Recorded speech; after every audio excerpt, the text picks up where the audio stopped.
Hey everybody, it's Gail again from A Beautiful Life, excuse me. I hope everybody's doing good this Friday. Let's see, what have we talked about so far? So far we've talked about manic episodes, we've talked about caffeine and the bipolar brain, we've talked about the bipolar brain in general, and my experience with being diagnosed with bipolar 1 disorder. An important thing to know about my particular diagnosis is that I also have been diagnosed as having psychotic features, which I've already talked about my first psychotic break. I've talked about that, but I also have what are called mixed episodes. And mixed episodes are a little hard to define because you've got mania on one hand and depression on the other. And a mixed episode happens when both of these things are happening at the same time. And it's very confusing. It's very frightening. It's usually my first indication that I'm going to go into a depressive episode. So I'll tell you a little bit about that. But my first depressive episode was when I was 16. And I was not diagnosed with bipolar disorder until I was 27 years old. So there was a good 9 or 10 years, maybe longer, that I went without being diagnosed correctly. So let's just dig in. First of all, thank you for watching this. And if you want to support me further, hit like, hit subscribe, spread the word about this page, because I really want to put this stuff out there to help you people.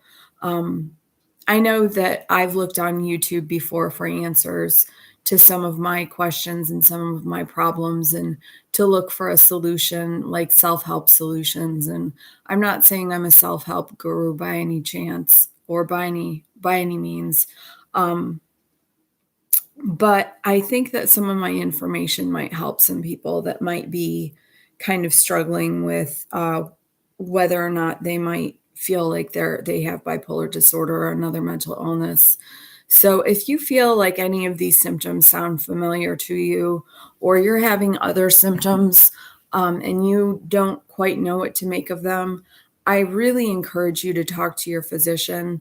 And if you're in a place where you're looking for a support group, there's a group called NAMI, NAMI.org, National Alliance on Mental Illness.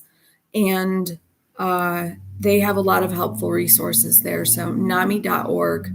And then, of course, go to your physician with any other questions. And, if you need a referral, you need a referral to a psychiatrist or some type of therapist or whatever. But most of all, I just want y'all to be safe and happy. And without further ado, I'll dig into my first episode with depression.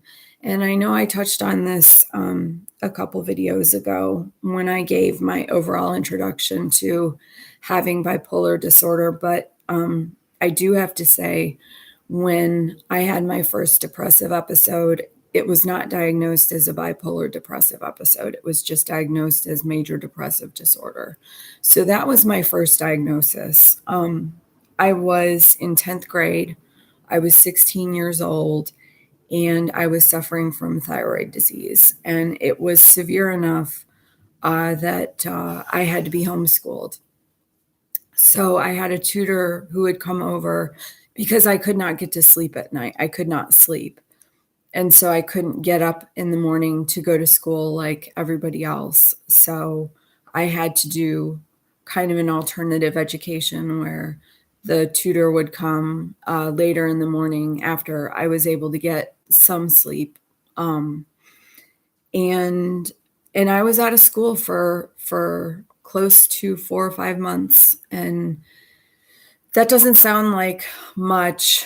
May not sound like something that would traumatize a person, but it was very traumatic for me. And I think I kind of know a little bit about what these kids went through during COVID when they were learning from home and they were away from all their friends. Granted, a lot of them were a lot younger than I was when this happened to me.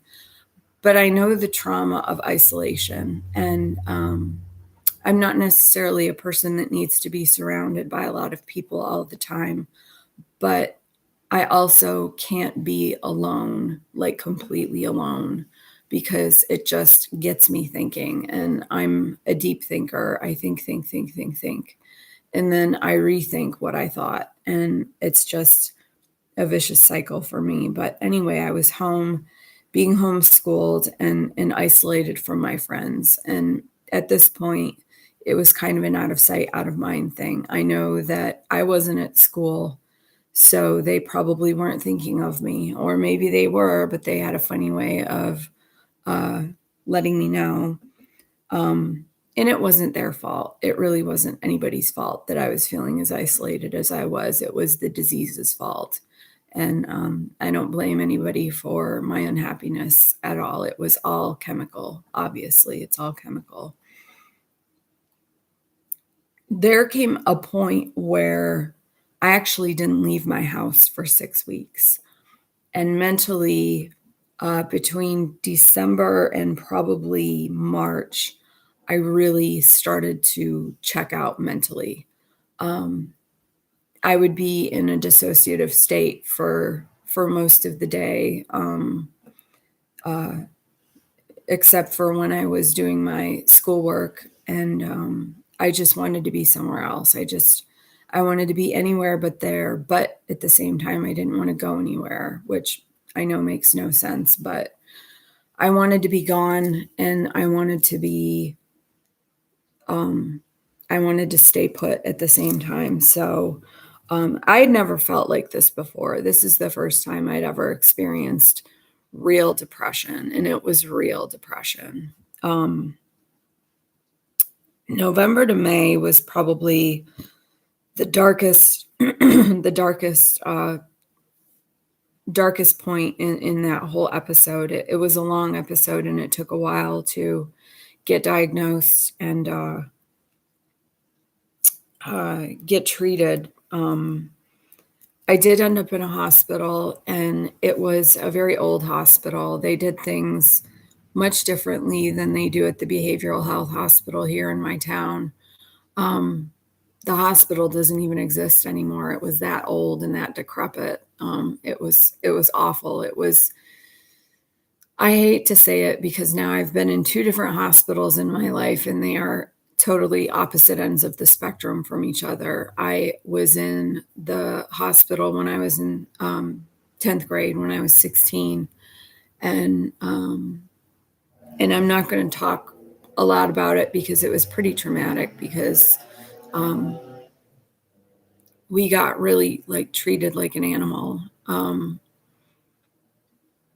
We would get locked in our rooms. I remember having an anxiety attack. This is not a lie. I am not lying. This stuff might still happen today. It probably does happen today. Why wouldn't it happen today? This was only 25 years ago.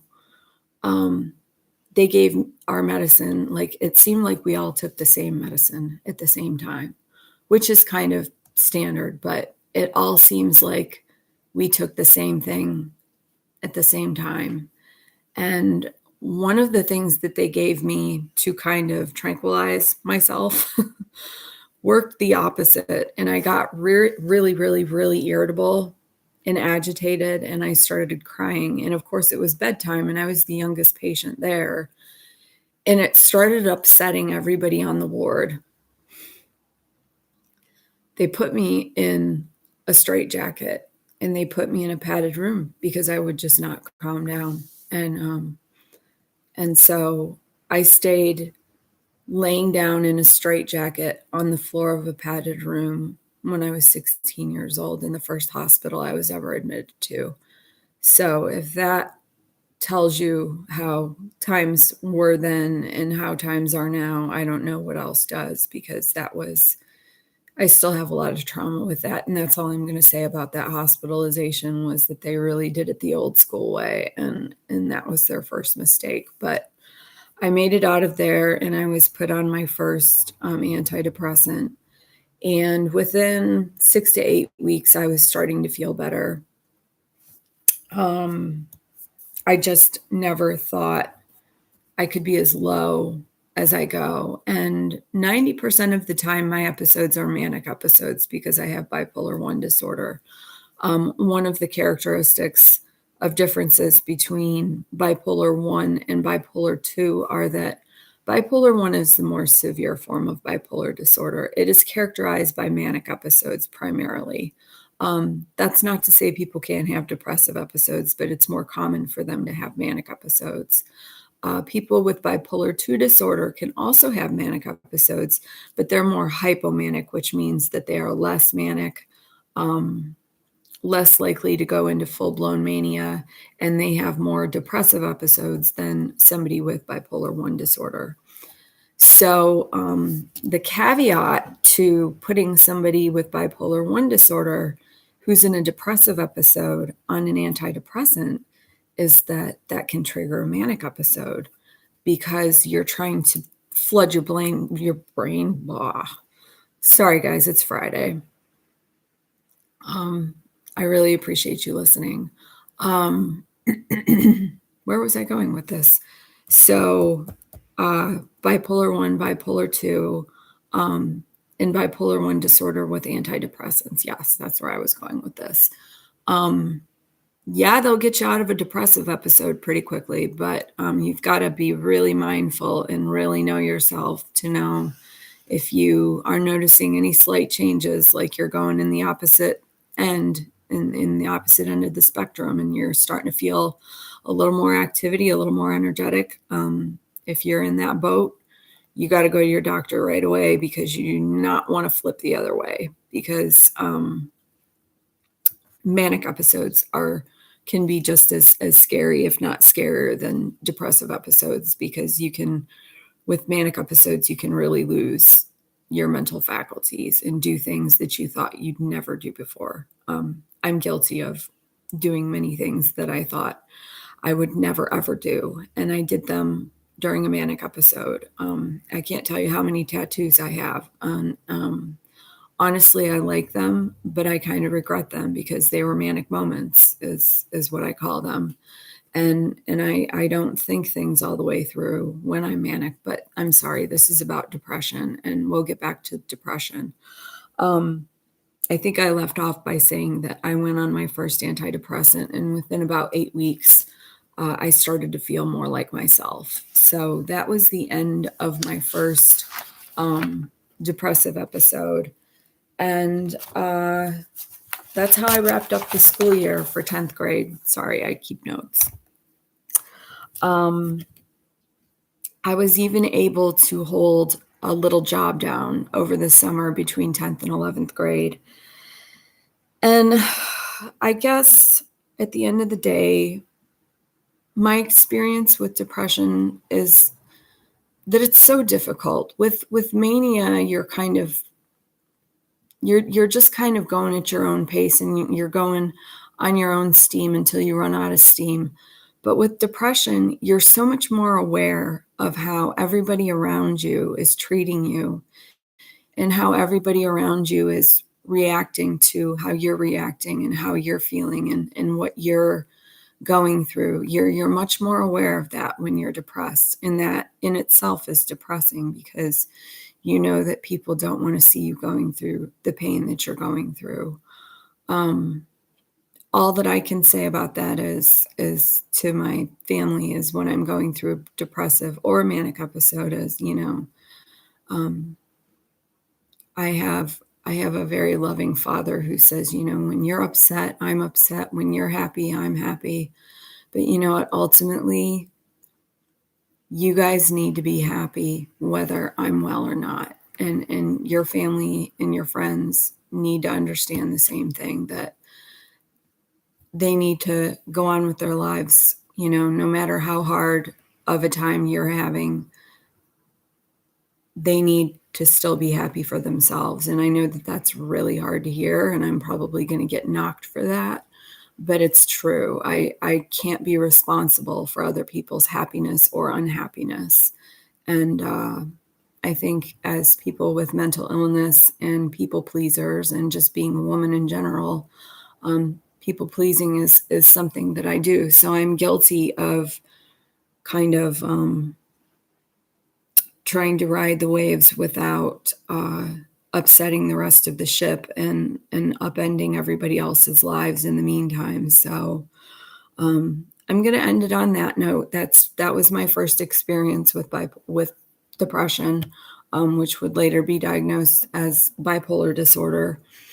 But thanks for listening. I hope that I start getting some more viewers, and that my videos are helpful, and that they're resourceful, and that you feel like I can be a source of comfort to you. That's really all I hope for with these videos. I don't care how many people watch them or how little.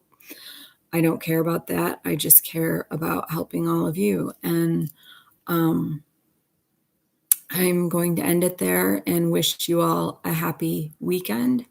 And we'll talk soon. Thanks. Bye.